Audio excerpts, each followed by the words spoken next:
जब हम किसी जीत के प्रति बहुत ज़्यादा आश्वस्त हो जाते हैं और उसके बाद हार का सामना करना पड़ जाए तो हृदय को बेहद आघात पहुंच जाता है और उस आघात के चलते कई बार हम गलत निर्णय ले जाते हैं।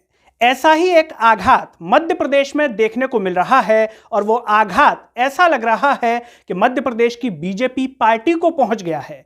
जी हां, मध्य प्रदेश में था उपचुनाव, वो भी दमोह जिले में।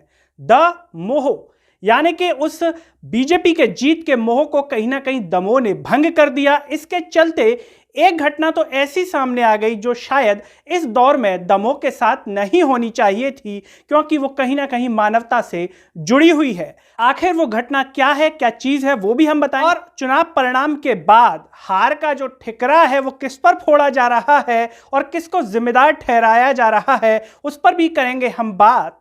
नमस्कार, मैं हूं गिरिराज शर्मा और आप देख रहे हैं सरल टॉक। सभी से एक अपील है कि इस आवाज को सब्सक्राइब कीजिए और इसे हर जगह शेयर कीजिए। सबसे पहले हम बात कर लेते हैं जो कि बेहद महत्वपूर्ण है और कोरोना के इस काल में बेहद जरूरी है, और वो है ऑक्सीजन।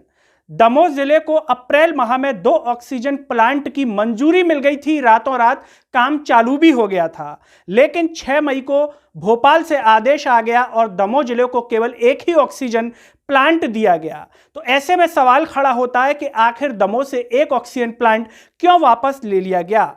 क्या एक चुनावी परिणाम के बाद का निर्णय इस तरीके से लिया गया है क्योंकि बीजेपी के जो प्रत्याशी थे राहुल लोधी वो वहां से हार गए और इस हार की पीड़ा के चलते दमोह की जनता के सामने इस प्रकार की घटना सामने आई है? जनता को कहीं ना कहीं ये निर्णय पीड़ा ही देगा, क्योंकि जहां पर ऑक्सीजन इस समय बेहद जरूरी है, ऐसे में दमोह जिले से ऑक्सीजन का प्लांट वापस ले लिया जाना क्या बीजेपी सरकार का एक उचित निर्णय होगा? इस पर आप अपनी राय कमेंट में जरूर दीजिएगा।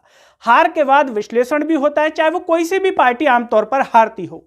बीजेपी ने भी विश्लेषण किया और इस बीजेपी के विश्लेषण में जयंत मलैया पर हार का ठिकरा फोड़ दिया गया है। बीजेपी के वरिष्ठ नेता हैं, 7 बार के विधायक हैं और इसी के चलते उन्हें एक नोटिस दिया गया था जिसमें वो आज बीजेपी के जो प्रदेश अध्यक्ष हैं बीडी शर्मा जी से मुलाकात की। जयंत मलैया जी ने उनके सरकारी निवास पर चाय भी पी, उनके साथ चाय पर चर्चा हुई और जो नोटिस दिया गया उस नोटिस का जवाब उन्होंने दे दिया है। हालांकि वो कह रहे हैं कि कुछ जवाब वो दिल्ली जाकर ही देंगे, वरिष्ठ नेताओं जिसमें जेपी नड्डा शामिल हैं उनसे मुलाकात करेंगे, लेकिन उनके बेटे सिद्धार्थ मलैया को जो है निलंबित कर दिया गया है पार्टी से। और जयंत मलैया जी एक महत्वपूर्ण बात कह रहे हैं यहां पर कि अगर मेरी वजह से हारे हैं तो चलिए, मैंने मान लिया मेरा एरिया, मेरा वार्ड हार गए, खुद राहुल लोधी का वार्ड हार गए, केंद्र मंत्री प्रहलाद पटेल जी का वार्ड हार गए, तो उनकी बस एक ही बात कहना है कि अगर मेरा रोल है इस हार में तो ये दूसरे वार्ड कहां से हार गए, इनको भी जिम्मेदार ठहराइए, मुझे ही क्यों जिम्मेदार ठहराया जा रहा है?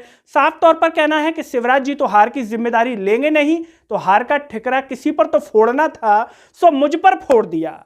यह साफ तौर पर कह रहे हैं जयंत मलैया जी। इस पूरी हार पर दमोह की जनता क्या सोचती है? क्यों हारे राहुल लोधी? क्योंकि यहां पर बीजेपी जीत को लेकर के आश्वस्त थी, लेकिन दमोह की जनता ने चुनाव परिणाम में जिता दिया कांग्रेस के प्रत्याशी अजय टंडन को।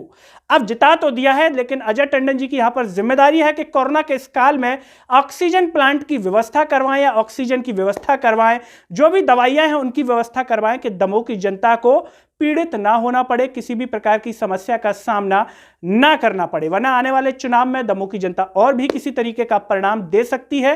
ये विचार उन्हें कर लेना चाहिए और किसी भी नेता को कर लेना चाहिए, क्योंकि वो जन सेवा के लिए आते हैं, न कि खुद की सेवा के लिए। दोस्तों, मेरे साथ इस वीडियो में फिलहाल इतना ही। चलते चलते सभी से एक अपील है, इस आवाज को सब्सक्राइब कीजिए और इसे हर जगह शेयर कीजिए। अगले वीडियो में आपसे फिर होगी मुलाकात, तब तक के लिए मुझे दीजिए इजाजत। नमस्कार।